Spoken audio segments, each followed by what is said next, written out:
ഒരു പശുവിനെ കറക്കുന്ന ഒരു വീഡിയോ ആണ് കേട്ടോ. പശുവിനെ കറക്കുന്ന വീഡിയോ ഒരുപാട് വീഡിയോ കണ്ടിട്ടുണ്ട്. എന്നാലും ഇത്രയും ബുദ്ധിപരമായിട്ട് ഒരു പശുവിനെ കറക്കുന്ന വീഡിയോ ആദ്യമായിട്ടാണ് കാണുന്നത്. നിങ്ങളെല്ലാവരും ഒന്ന് കണ്ടു നോക്കി. നിങ്ങളിപ്പോൾ എന്താ നോക്കുന്നത്?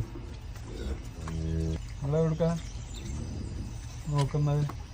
ഇതെന്താ സംഭവം എന്നല്ല ഇപ്പം നിങ്ങളും ചിന്തിക്കുന്നത്.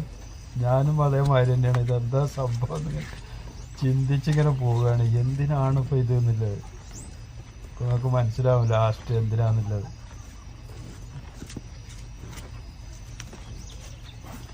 നോക്കി വളരെ ബുദ്ധിപരമായിട്ട് ചെയ്ത കാര്യം എടോ കളി. എന്തല്ലേ ഇരുന്ന് പശുവിനെ കറക്കാൻ വേണ്ടിയിട്ട് അതിനുള്ള സാധനം ആ വേക്കിൽ കെട്ടിവെച്ച് വെച്ചിരിക്കണം. ആ കിടാവിനെ ചെയ്ത് നോക്കുക. അതിനെ കെട്ടിയിട്ട് ആ പശുവിൻ്റെ കാലിൽ തന്നെ കെട്ടിയിട്ടു. അത് വേറൊരു ബുദ്ധി.